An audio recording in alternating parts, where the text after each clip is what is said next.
Hello, and welcome back to the studio. I'm Dr. Wigo, and today we're going to talk about the Apple Vision Pro again. Now, I did a video when it first was announced, and that's going to be linked up here and down below, and it was one of my most popular videos. And in fact, it got me monetized from all you people subscribing, so thank you. Thank you very much. I think I've made $30 so far. Woohoo! I want to get to y'all's comments because the comment section was incredibly lively. We got some great conversations going, and some people made some comments that I never would have thought of.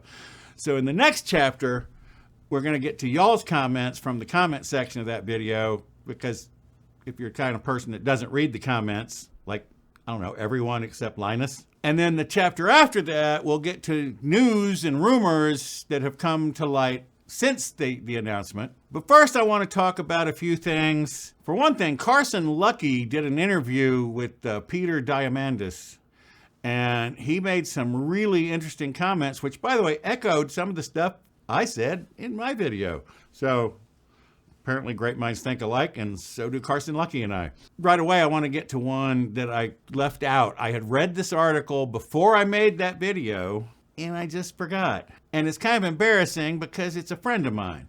If you remember, back in the other video, I talked about when I used to write for Mac User magazine back in the 80s and 90s. Well, there was a guy that had a similar position, and he was also a columnist, except he was a columnist for Macworld magazine, our arch nemesis.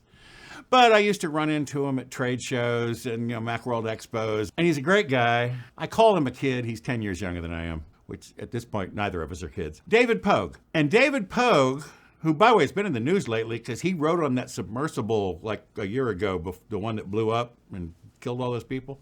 He actually went down in that, so thank God you're still around, David. He wrote an article online, print, words and stuff. Well, he is a writer. And basically he said, and I meant to use this quote in the previous video. This morning, I spent half an hour trying the Apple Vision Pro headset. Here's the punchline. This is one freaking mind-blowing piece of tech. I mean, when Steve Jobs unveiled the iPhone in 2007, you could feel the paradigm shifting in real time. This was like that, but better. And it goes on. I will link the article down below. He's been writing about tech almost as long as I have, so he knows what he's talking about, and he was blown away. In the last video, I linked to a bunch of reaction videos. Well, this was a reaction article, and that's why I left it up. My other favorite, remember, back in the 80s, I had a lot of friends at Apple. Well, one of them, who went on to have quite a great career at Apple and elsewhere, and it recently retired, he saw the video, and he got in touch with me and said, "You don't ever want to get in on the first generation, first product. What are you, crazy?" I pointed out to him that the reason I knew him is because I bought a Macintosh first generation, first product. And that's how we ended up meeting, is because if I hadn't bought that Mac, I never would have known the guy. And he said, okay, point taken. This is going to echo some of your comments that we'll get to in the next chapter, where some of you said, I'm not going to buy the first one, but I'll buy one down the road. The other major thing that came out around the time that it was the announcement was Peter Diamandis on his channel, which I will link this video down below, talked to Palmer Luckey, the founder of Oculus, who has since left after the Facebook acquisition. And he said, Apple is going after the exact right segment of the market that Apple should be going after. If Apple had tried to go after the low end of the market, that would have been a mistake. They're taking the exact approach that I had always wanted Apple to take, and really the approach that Oculus had been taking in the early years. He went on to say, when Apple launched the Vision Pro, I retweeted a tweet of my own from 2015, where I said that before VR can become something that everyone can afford, it must become something that everybody wants. I think I made similar comments, not as eloquently, but again, this man has been thinking about VR for longer than most of us have been alive. Y'all, not me. I'm old. He goes on to say, obviously they're going to do a cheaper version in the future. In fact, we'll talk about that in the news a little. It boils my mind when you have all these pundits coming out and saying, this is a blunder, it'll never go anywhere, who the heck is going to spend $3,500? He goes on to say, there's a lot of people who are going to spend it. More importantly, there's 100 times more people that are going to spend a quarter of that when it gets to that. So yeah, when the cheaper version comes out, people are going to buy in. And he goes on to say something that I said, similar to something I said. The price just doesn't matter for the group of early adopters that they're targeting, but what they're going to do is inspire lust in a much larger group of people who, as I dreamed all those years ago, see VR as something they desperately want before it becomes something they can afford. I made these same comments. This is the demonstration of the technology so that everybody will want one, and then they'll get cheaper and cheaper. Let's move on to y'all's comments, because y'all had some cool things to say. About the price to begin with, Anthony said, I personally won't be buying this generation of Vision Pro only because I don't buy Gen Z, meaning Generation Zero products. I will buy the next generation iteration even if it costs $5,000. Smart guy, and he's listening to my buddy from Apple from all those years ago who basically said the same thing. Don't buy the first one. Wait and get the improved version, which may be more. There may be, when they come out with the Apple Vision, which apparently is what people are saying the name of the cheaper one's going to be. They may also come out with an upgrade for the Vision Pro, which will be more money. Yeah, and I'll buy one of those too because I'm an idiot. Let's see, still talking about price. Steven says, the problem is that everyone would rather buy one of these than another product, but they don't want to pay $3,500. It doesn't matter that it has the positional audio, foveated rendering, ultra high res, blah, blah, blah. And this is a good comparison he makes. It's just like my 16-inch M1 MacBook Pro. It was very expensive. I don't regret paying for it. But if I tell a friend how much it was, they freak out. And I say, buy an Air, but there is no Vision Air yet. Yeah, exactly. Tony said, was disappointing not to see a $2,500 to $3,000 price point, but anything less was unrealistic. The raw components alone come to over $1,500, and that's not factoring in the R&D and blah, blah, blah. Let's remember Meta's Pro headset launched at $1,500, and that was crude, laggy, and nausea-inducing within an hour's use. Bob said, I agree with all your points. Everybody's comparing it to a $500 Meta Quest 3 when they should be comparing it to the $6,500 Vario XR3 that also requires a $1,500 year subscription. Try pricing out VR 180 cameras too, but this comes with one. We'll talk more about 3D in a minute. That's my next topic. I Want That Calm says, we were in a period when people were paying more than $10,000 over MSRP for Toyotas and Fords. I won't be surprised if this Apple Vision Pro becomes a hit, what with the 0% equal monthly installment payments on Apple Pay. Yeah, if idiots will pay $10,000 over MSRP, $3,500. Now, let's get to the stuff. Your comment. Well, actually, there's only one comment here about 3D, but we'll get back to the 3D in the news and rumors in the next chapter. Kokaya says 3D movies need a platform for home viewing, and I believe that the Apple Vision Pro is the perfect solution. 3D capabilities, cinematic display, promises it has unparalleled movie watching experience. The virtual screen can be as big as 100 feet. 3D content as well as 2D content. Partnering with Disney Plus. Yeah, basically all the same things I said. So yes, I agree with this. Yeah, the 3D, by the way, this is where Sony really blew it with the PSVR 2. Well, actually, they blew it when they went to the PS5. They dropped support for 3D Blu-rays. If the PS5 had support for 3D Blu-rays, the PSVR 2 could have become the #1 3D content consumption device. They walked away. And by the way, Sony was one of the biggest promoters of 3D. And they just walked away. Now, there was a couple of comments about the dangers. Hamstering Around says, isn't this going to be really bad for your eyes, having screens 2 centimeters from your eyeball? Point taken. Rogue PC4U says, my only concern is the possible negative effect on eye health. Can it really be safe to have 2 4K OLED screens strapped just an inch from your eyes for hours at a time? And what about EMFs from all the chips and electronics inside? Yikes. I love technology, but I wonder how much biological compatibility safety tests are ever done with these kind of projects, especially long-term daily use. Well, I tell you what, Rogue, I'm going to be that tester, because I'm pretty sure I'm going to wear this a lot once I get one. Well, if I get one, we'll get to that in the news. And I'm old. My eyes are going anyway. So, if I go blind, I go blind. Now, the most interesting comments were some people in my comment section who came up with some really good use cases that I hadn't thought of and maybe Apple hadn't thought of. Mad Motorcyclist said, one thing no one mentions is given the integration and fidelity of the sensors, just think what it can do for people with disabilities. Eye tracking control of a wheelchair, hand gesture interpretation for the deaf for American Sign Language. Even the blind can use the LiDAR with spatial audio like sonar. All it will take is software. I never thought of that. Brilliant. Man P says the iris scan could probably also be used as a heart rate monitor, and we will probably start watching stereographic videos people make for YouTube. If I get one, I'll be uploading. If YouTube supports it, I will be uploading stereo videos. Not very many, because, for the 12 people who will have it. Here's Osan's Adventures. My parents are getting older. My dad survived cancer. I'm very interested in recording as much 3D video content of them as I can while they're still alive. Then one day when I have kids and they want to know what grandpa and grandpa are like, I can show them in the headset and it will be like my parents are right next to them. I can also relive the happy memories like the day I recorded them. The other stuff I just wish this stuff was around before my brother died. Yeah, same thing. I wish I had, well, of course, my parents died years ago. I'm an old man. I would have loved to have had some of these. I mean, yeah, you got photographs, but it's just not the same.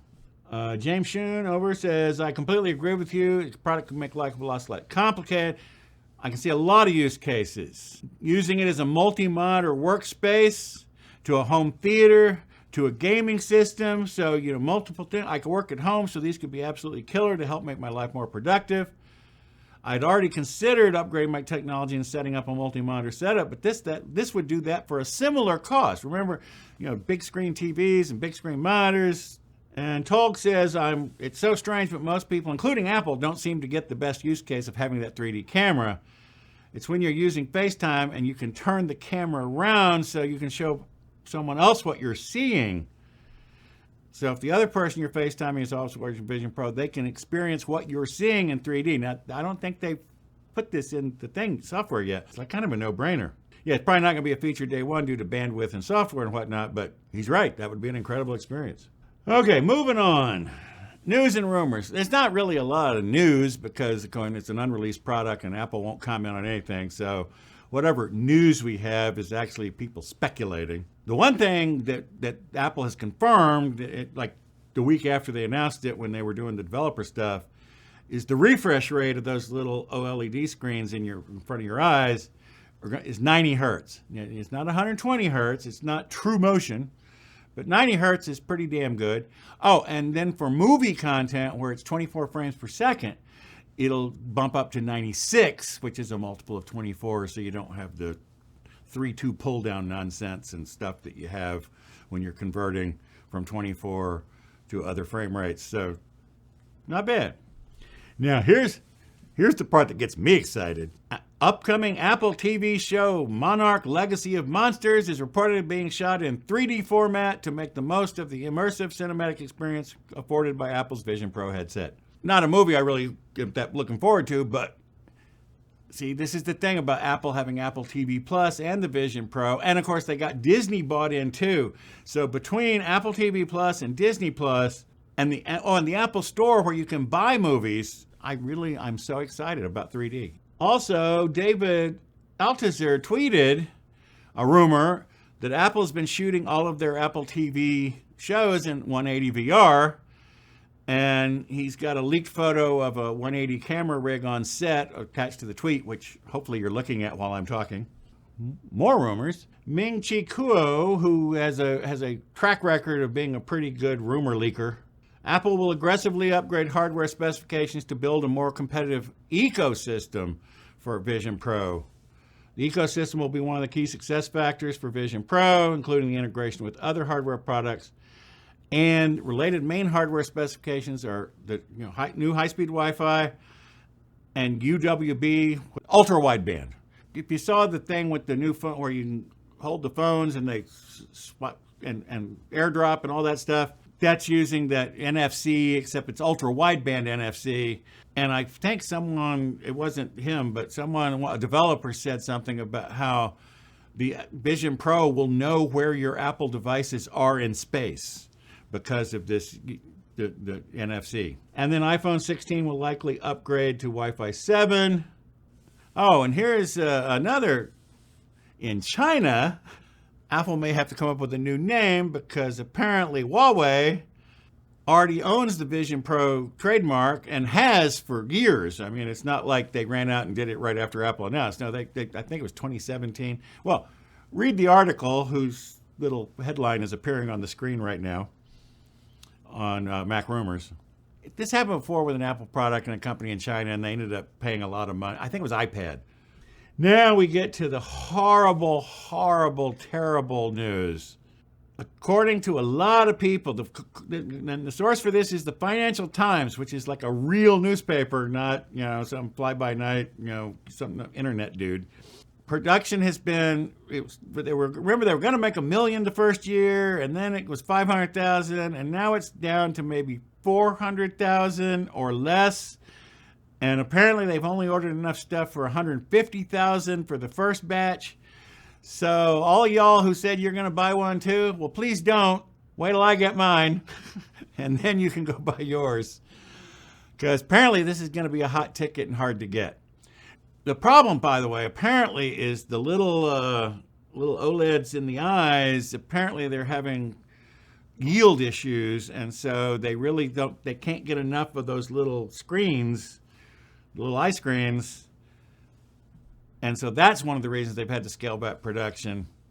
They also have pushed back the cheaper version, which was going to come out towards the end of 2024. And now that's probably going to be in 2025, according to these are rumors. That's what's come out about the Apple Vision Pro since the announcement. I'm very disappointed in the production estimates because I really, really want one. Oh, I forgot.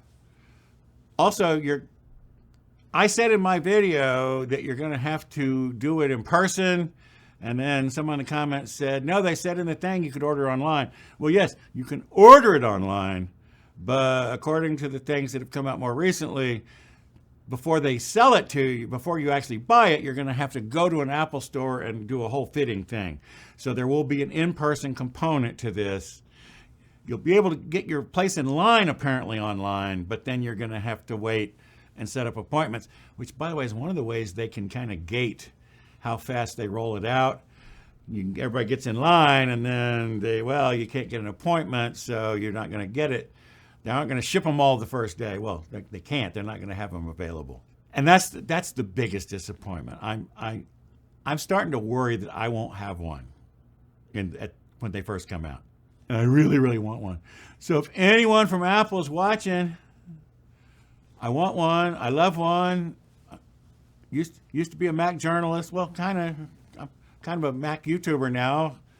In fact, you see me glancing down, I got my MacBook Air right in front of me, and that's where I've been reading my notes from.